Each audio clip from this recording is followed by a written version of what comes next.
Hello everyone, welcome back to my channel. दोस्तों, प्रस्तुत है आज की ब्रेकिंग न्यूज। यूपी में 2 दिन मौसम का अलर्ट, भारी बारिश और तूफान की चेतावनी। देखे चेतावनी वाले जिलों के नाम। काल्पनिक नामांकन लक्ष्यों की पूर्ति न होने पर शिक्षकों के विरुद्ध की गई कार्रवाई के विरोध में प्रभारी प्रधानाध्यापकों को प्रधानाध्यापक पद का वेतनमान एवं अन्य परिणामी लाभ दिए जाने के संबंध में ज्ञापन। ग्रीष्मकालीन अवकाश के दौरान पिकनिक नहीं मना सकेंगे गुरुजी, बेसिक शिक्षा अधिकारी ने जारी किए निर्देश। राशन कार्ड धारक ध्यान दें, अफवाहों में ना पड़ें, इसे पढ़ें। शिक्षा के निजीकरण से गरीब होंगे प्रभावित, नई शिक्षा नीति में हमारी स्थिति दिहाड़ी मजदूर पैदा करने की होगी, बोले प्रोफेसर। आइए देखते हैं दोस्तों खबरें विस्तार से। जी हाँ दोस्तों, आप देख पा रहे हैं खबरें विस्तार से किंग्समैन ई-हब यूट्यूब चैनल पर। और यह ज्ञापन है उत्तर प्रदेशीय प्राथमिक शिक्षक संघ जनपद सीतापुर का। सेवा में जिला बेसिक शिक्षा अधिकारी जनपद सीतापुर। परिषदीय विद्यालयों में काल्पनिक नामांकन लक्ष्य की पूर्ति न होने पर शिक्षकों का माह मई 2022 को वेतन रोके जाने एवं माननीय उच्च न्यायालय के निर्णय दिनांक 3/12/2019 के विपरीत एक तरफा उत्पीड़नात्मक कार्रवाई किए जाने के विरोध में। महोदय, कृपया उपर्युक्त विषय अपने कार्यालय से दिनांक 17 मई 2022 को जारी किए गए उन सैकड़ों आदेशों का संज्ञान लिए जाने का कष्ट करें जिसके द्वारा काल्पनिक नामांकन लक्ष्य की पूर्ति न होने पर संबंधित विद्यालय के प्रधानाध्यापकों का मई 2022 का वेतन एक तरफा कार्रवाई करते हुए रोक दिया गया है और शिक्षकों को नैसर्गिक न्याय के अधिकार से वंचित कर दिया गया है। इस संदर्भ में विभागीय कार्रवाई से पूर्व वास्तविक तथ्यों की पड़ताल नहीं की गई, हाउस होल्ड सर्वे का संज्ञान नहीं लिया गया, शिक्षकों की समस्याएं जानने की कोशिश नहीं की गई, शिक्षकों के विरुद्ध की गई एक तरफा कार्रवाई न्यायिक प्रक्रिया अपनाए बिना संपन्न कर दी गई जो कि नियम संगत नहीं है और यह कार्रवाई माननीय उच्च न्यायालय स्तर पर पारित निर्णय के आदेश के विपरीत है। सर्वविदित है कि विभागीय आदेश पर समस्त विद्यालयों की सीमित बस्तियों में नामांकन से पूर्व हाउस होल्ड सर्वे, बालगणना, शारदा सर्वे किया जाता है। शासनादेश विभागीय आदेश अनुसार चिन्हित बच्चों का उनकी आयु अनुसार कक्षा में प्रवेश की प्रक्रिया अपनाई जाती है, लेकिन सीमित क्षेत्र की आबादी में उपलब्ध सभी पात्र 5+ से 14 वय वर्ग बच्चों का प्रवेश विद्यालयों में किया जाता है। वर्तमान शैक्षिक सत्र में विभाग द्वारा हाउस होल्ड सर्वे में चिन्हित बच्चों की वास्तविक संख्या का संज्ञान लिए बिना प्रत्येक विद्यालय को काल्पनिक रूप से संख्यात्मक लक्ष्य की पूर्ति हेतु आदेश पारित करते हुए जो कि सर्वथा अनुचित मानना एवं मनमाना एवं शिक्षकों का मानसिक उत्पीड़न करने वाला कार्य है। शिक्षकों के वेतन पर उसके पूरे परिवार का अधिकार होता है। वेतन रोकने से शिक्षक कर्मचारी का पूरा परिवार प्रभावित होता है। घर के बुजुर्ग दवा इलाज से वंचित हो जाते हैं। बच्चों की फीस समय पर भरना कठिन हो जाता है जिससे शिक्षक व उसका पूरा परिवार परेशानियों में घिर जाता है। अब जबकि विद्यालयों में ग्रीष्मावकाश होने में अल्प समय बचा है, शिक्षकों के विरुद्ध वेतन रोकने की गई कार्रवाई उनके परिवार समाज में शिक्षक की छवि धूमिल करने वाली है। यह कार्रवाई शिक्षकों का मनोबल तोड़ेगी, कार्य करने की क्षमता प्रभावित होगी। निसंदेह इससे शिक्षण कार्य भी प्रभावित होगा क्योंकि जो शिक्षक हाउस होल्ड सर्वे के आधार पर 100% नामांकन कर समाज को शिक्षा के मुख्य धारा से जोड़ने का काम पूर्ण निष्ठा, लगन एवं मेहनत से कर रहा है, उसी शिक्षक को काल्पनिक संख्या के लक्ष्य के अनुसार नामांकन न पाने पर कार्रवाई का दंश झेलना पड़ रहा है। कार्रवाई से पूर्व शिक्षकों को अपना पक्ष प्रस्तुत करने का अवसर प्रदान न किया जाना नैसर्गिक न्याय के अधिकार से वंचित किया जाना है जिसका यह संगठन पुरजोर विरोध करता है और ऐसी किसी भी कार्रवाई को तत्काल निरस्त करने, भविष्य में पुनरावृत्त न करने की मांग करता है। कृपया उक्त के संदर्भ में संगठन के मांग पत्र 7/5/2021 में उल्लिखित एवं संलग्न माननीय उच्च न्यायालय की कोर्ट नंबर 5 से जारी निर्णय आदेश दिनांक 3/12/2019 का अवलोकन कर संदर्भ ग्रहण करने का कष्ट करें। माननीय उच्च न्यायालय द्वारा जिला बेसिक शिक्षा अधिकारी को शिक्षक का वेतन रोकने के अधिकार से वंचित किया जा चुका है, फिर भी जनपद सीतापुर में शिक्षकों के विरुद्ध उन्हें अपना बचाव का अवसर प्रदान किए बिना असंवैधानिक कार्रवाइयों का सामना करना पड़ रहा है जो कि किसी भी प्रकार से न्यायोचित नहीं कहा जा सकता। ये ज्ञापन भी दोस्तों प्राथमिक शिक्षक संघ का है। सेवा में जिला बेसिक शिक्षा अधिकारी जनपद सीतापुर। विषय परिषदीय विद्यालयों में कई सालों से प्रभारी प्रधानाध्यापक काल्पनिक पदनाम के रूप में पूर्णकालिक प्रधानाध्यापक की पदीय दायित्वों का संपूर्ण समस्त कार्य निर्वहन करने वाले सहायक अध्यापकों को पूर्णकालिक प्रधानाध्यापक पद का वेतनमान एवं अन्य लाभ दिए जाने के संदर्भ में मांग पत्र का प्रेषण। महोदय, सर्वविदित है कि जनपद सीतापुर के परिषदीय विद्यालयों में कार्यरत शिक्षकों की पदोन्नति विगत कई वर्षों से विभाग द्वारा नहीं की गई है। फलस्वरूप हजारों परिषदीय विद्यालयों उच्च प्राथमिक विद्यालयों में सहायक अध्यापकों द्वारा प्रभारी प्रधानाध्यापक काल्पनिक पदनाम के रूप में पूर्णकालिक प्रधानाध्यापक के पदीय दायित्वों का कार्य निर्वहन किया जा रहा है। प्रभारी प्रधानाध्यापक के नितांत अस्थायी कार्य को पूर्णकालिक मान लिया गया है जो कि नियम संगत नहीं है। सहायक अध्यापकों से पूर्णकालिक प्रधानाध्यापक पद का कार्य लगातार कई वर्षों से लिए जाने के बावजूद उन्हें प्रधानाध्यापक पद हेतु देय वेतन एवं अन्य लाभों से वंचित रखते हुए शोषित किए जाने की कार्रवाई निरंतर जारी है।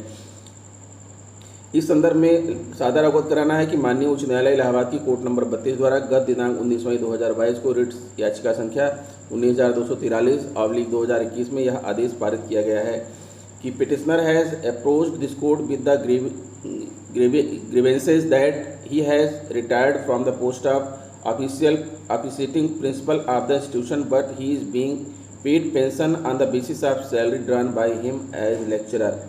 Learned counsel for the petitioner has relied upon the judgment in Surendra Prasad Agnihotri vs State of Uttar Pradesh Laws All 2010 180 Surendra Prasad Agnihotri vs State of Uttar Pradesh Laws 2010 51 and Pushkar Singh Burma vs Director Inspector of School Meerut Laws All AII 1999-78, wherein it has been held that officiating principal shall be entitled to pension on the basis of salary of the principal. The respondent are directed to recalculate the pension on the basis of working of petitioner as officiating principal and make payment of arrears of pension and revised pension from month to month within 6 weeks from today. In case the order is not complied within time, the petitioner shall entitled to be paid 12% interest on the amount from the respondent. The state government shall be free to recover the amount of interest paid to petitioner from public servants found responsible for the delay in compliance of this order. जिससे यह बात प्रमाणित होती है कि किसी भी सहायक अध्यापक से कई सालों तक पूर्णकालिक प्रधानाध्यापक पद का कार्य लिए जाने के बावजूद उसे उस पद के वेतन एवं अन्य लाभों से वंचित नहीं किया जा सकता। वर्तमान मूल पद का वेतन भुगतान करके लगातार उच्च पद का कार्य कराना नियम संगत न होने के साथ ही संबंधित शिक्षक का मानसिक एवं आर्थिक उत्पीड़न है। अस्तु यह संगठन माननीय उच्च न्यायालय इलाहाबाद द्वारा रिट याचिका संख्या 19,243/2021 में पारित निर्णय दिनांक 19 मई 2022 के समाधान में जनपद के उन सभी सहायक अध्यापकों को प्रधानाध्यापक पद का वेतनमान एवं अन्य समस्त लाभ प्रदान किए जाने की मांग करता है, जिसके द्वारा सहायक अध्यापक पद का मूल वेतन एवं लाभ प्राप्त करते हुए पूर्णकालिक प्रधानाध्यापक पद के समस्त कार्यों का निर्वहन लगातार किया जा रहा है और शोषित हो रहे हैं।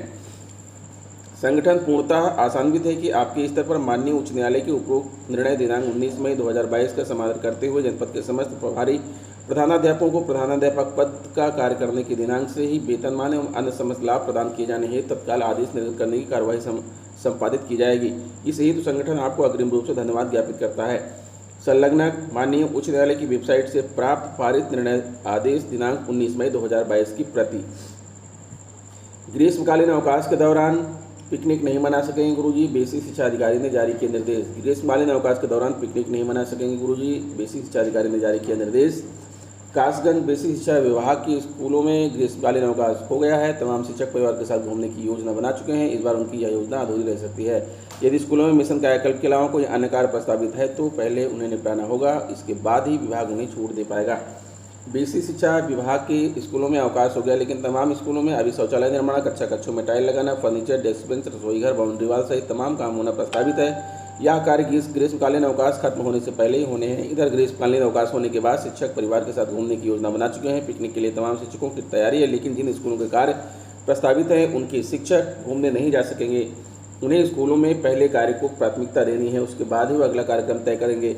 इधर बेसिक शिक्षा विभाग का यह आदेश शिक्षकों के लिए सरदर्द बन गया है। शिक्षक इस आदेश से संतुष्ट नहीं है। शिक्षकों का कहना है ग्रीष्मकालीन अवकाश में भी काम थोपना ठीक नहीं है। आंकड़े की नज़र से 1439 स्कूल हैं जिले में, 200 से अधिक स्कूलों में अभी प्रस्तावित है स्कूलों में कार्य प्रस्तावित है। शिक्षकों का दायित्व है कि वह अपने स्कूल को आकर्षक और आदर्श बनाएं। ऐसे में जहां काम प्रस्तावित है वहां शिक्षक ग्रीष्मकालीन अवकाश में कार्य करा लें।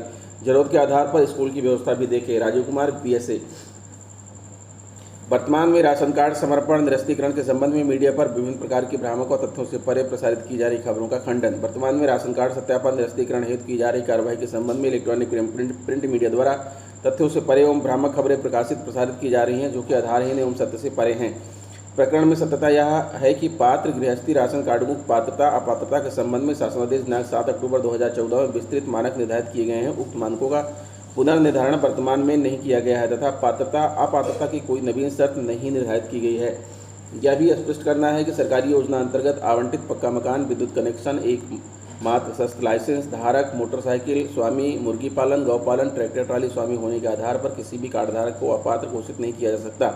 इसी प्रकार राष्ट्रीय खाद्य सुरक्षा अधिनियम 2013 तथा प्रचलित शासनादेशों में अपात्र कार्डधारकों से वसूली जैसी व्यवस्था निर्धारित नहीं की गई है। अतः रिकवरी के संबंध में प्रसारित की जा रही खबरें पूर्णतः भ्रामक एवं असत्य हैं तथा उक्त प्रकार की झूठी खबरों का सुदृढ़ता से खंडन किया जाता है। यहाँ यह भी उल्लेखनीय है कि विभाग सदैव पात्र कार्डधारकों को नियमानुसार उनकी पात्रता के अनुरूप नवीन राशन कार्ड नियमित करता है तथा विगत 2 वर्षों अर्थात 1 अप्रैल 2020 से अब तक प्रदेश में कुल 29.53 लाख नवीन राशन कार्ड विभाग द्वारा पात्र लाभार्थियों को जारी किए गए हैं। इस संबंध में पात्र गृहस्थी राशन कार्ड धारकों हेतु निर्धारित अपात्रता शर्तें शासनादेश दिनांक 7 अक्टूबर 2014 में निर्धारित एक्सक्लूजन क्राइटेरिया निम्नवत है।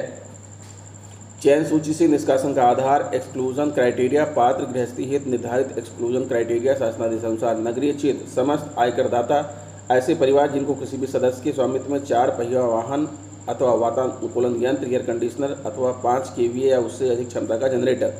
ग्रामीण क्षेत्र है समस्त आयकरदाता ऐसे परिवार जिसकी किसी भी सदस्य के स्वामित्व में 4 पहिया वाहन या ट्रैक्टर अथवा हार्वेस्टर अथवा वातानुकूलित यंत्र, एयर कंडीशनर अथवा 6 kVA या उससे अधिक क्षमता का जनरेटर हो।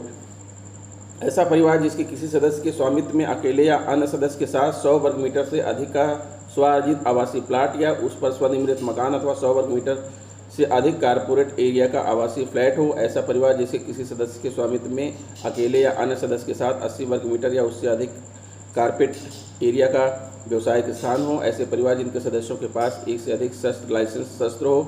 ऐसे परिवार जिनके समस्त सदस्यों की आय ₹3 लाख प्रति वर्ष से अधिक हो। ऐसे परिवार जिसके किसी सदस्य के पास अकेले या अन्य सदस्य के स्वामित्व में 5 एकड़ से अधिक सिंचित भूमि हो, किंतु बुंदेलखंड एवं सोनभद्र जनपद व कैमूर पर्वतमाला के दक्षिणी क्षेत्रों में सीमा 7.5 एकड़ होगी। ऐसे परिवार जिनके समस्त सदस्यों की आय ₹2 लाख प्रति वर्ष से अधिक हो। ऐसे परिवार जिनके सदस्यों के पास एक से अधिक शस्त्र लाइसेंस हों। इस प्रकार राशन कार्ड समर्पण के संबंध में प्रसारित हो रही खबरें पूर्णतः भ्रामक एवं असत्य हैं तथा उस प्रकार की झूठी खबरों का सुदृढ़ता से खंडन किया जाता है। सौरभ बाबू, आयुक्त खाद्य तथा रसद विभाग, उत्तर प्रदेश। शिक्षा के निजीकरण से गरीब होंगे प्रभावित। नई शिक्षा नीति में हमारी स्थिति दिहाड़ी मजदूर पैदा करने की होगी, बोले प्रोफेसर। नई शिक्षा नीति में हमारी स्थिति दिहाड़ी मजदूर पैदा करने की होगी। उच्च शिक्षा में करीब 50,000 संस्थाएं हैं जो 2032 तक घटकर महज 12,300 रह जाएंगी। प्राथमिक और सार्वजनिक शिक्षा में धन की कटौती की जा रही है। शिक्षा के निजीकरण का सबसे खराब असर गरीबों पर पड़ेगा। इससे अमीर गरीब के बीच खाई और गहरी होगी। ये बातें प्रोफेसर प्रणय कृष्ण ने शारदा देवी शिक्षक सम्मान के मौके पर आयोजित आज के दौर में शिक्षा की चुनौतियों विषय पर बोलते हुए कही। यह कार्यक्रम सेंट जोसेफ कॉलेज के हुंगन हाल में संपन्न हुआ। शारदा देवी शिक्षक सम्मान 2020 और 2021 का यह संयुक्त आयोजन था, क्योंकि कोविड के कारण 2 वर्ष यह आयोजन संभव नहीं हो सका था। प्रोफेसर चौथीराम यादव को 2020 तथा प्रोफेसर राजेंद्र कुमार को 2021 के शिक्षक सम्मान से सम्मानित किया गया। प्रोफेसर चौथीराम यादव ने कहा कि शिक्षक होना बड़ी बात है, उससे बड़ी बात है मनुष्यता और सबसे बड़ी बात है पूंजी है। प्रोफेसर राजेंद्र कुमार ने कहा कि मुझे सम्मान शब्द बहुत संकोच में डालता है। अध्यापक ऐसा हो पाता है कि वह सबके लिए प्रेरणा बन सके। समारोह का आरंभ संध्या नमूदता के स्वागत वक्तव्य से हुआ। कार्यक्रम में विशिष्ट वक्ता प्रोफेसर आशीष त्रिपाठी और डॉक्टर संजय श्रीवास्तव ने भी विचार व्यक्त किए। अध्यक्षता वरिष्ठ संपादक जीपी मिश्र ने की। डॉक्टर पद्मा सिंह, डॉक्टर बसंत त्रिपाठी और डॉक्टर मनोज कुमार सिंह, ईस्टा सोनी मौजूद रहीं। संचालन डॉक्टर लक्ष्मण प्रसाद गुप्त ने किया। यूपी में 2 दिन का मौसम अलर्ट, भारी बारिश और तूफान की चेतावनी। देखें चेतावनी वाले जिलों के नाम। मौसम में शनिवार की देर रात और रविवार की सुबह हुई बारिश से गर्मी में काफ़ी राहत मिली। वहीं दिन भर छाई बदली ने भी धूप से राहत दिलाई। हालांकि सोमवार से बुधवार तक प्रदेश के अलग अलग हिस्सों में येलो और ऑरेंज अलर्ट जारी किया गया है। 23 और 24 मई को 40 से 50 किलोमीटर प्रति घंटा रफ्तार से तेज हवाओं और गरज और चमक के साथ मध्यम से भारी बारिश की चेतावनी जारी हुई है। रविवार को राजधानी का अधिकतम तापमान 36.7 डिग्री सेल्सियस और न्यूनतम तापमान 25.7 डिग्री सेल्सियस पर दर्ज किया गया। प्रदेश में सबसे अधिक तापमान फतेहगढ़ में 45.9 डिग्री सेल्सियस, उरई में 43 डिग्री सेल्सियस, झांसी में 42.5 डिग्री सेल्सियस और आगरा में 42.1 डिग्री सेल्सियस रहा। प्रदेश में न्यूनतम तापमान मेरठ में 20.4 डिग्री सेल्सियस, लखीमपुर खीरी में 22.1 डिग्री सेल्सियस पर दर्ज किया गया। रविवार को शहर का AQR स्तर 129 तक दर्ज किया गया। अगले 2 दिनों तक शहर का अधिकतम तापमान 38.0 डिग्री सेल्सियस और न्यूनतम तापमान 26.0 डिग्री सेल्सियस तक रहने की आशंका है। यहाँ हो सकती है भारी बारिश। 24 मई तक मेरठ, गाजियाबाद, गौतम बुद्ध नगर, मथुरा, अलीगढ़, हाथरस, बुंदेलशहर, बदायूं, फर्रुखाबाद, शाहजहांपुर, लखीमपुर खीरी, कन्नौज, कानपुर देहात नगर, सिद्धार्थनगर, बस्ती, संत कबीर नगर, गोरखपुर, महाराजगंज, कुशीनगर, देवरिया, मऊ, आजमगढ़, गाजीपुर, बलिया में भारी बारिश की चेतावनी दी है। यहाँ मध्यम बारिश की चेतावनी बागपत, बिजनौर, ज्योतिबा फुले नगर, मुरादाबाद, रामपुर, बरेली, पीलीभीत, हरदोई, उन्नाव, लखनऊ, सीतापुर, बहराइच, श्रावस्ती, बलरामपुर, गोंडा में 24 मई को मध्यम बारिश हो सकती है। 25 मई को शामली, सहारनपुर, मुजफ्फरनगर और बागपत के आसपास जिलों में बारिश हो सकती है। राज्य स्तरीय पूर्वानुमान के अनुसार 28 मई तक प्रदेश के विभिन्न जिलों में हल्की बारिश हो सकती है।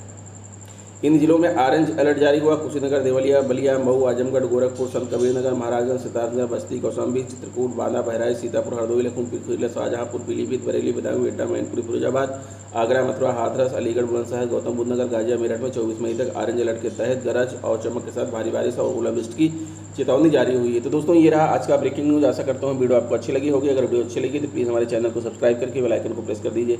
मिलेंगे आपसे नेक्स्ट वीडियो में कुछ नई जानकारी लेकर, तब तक के लिए नमस्कार।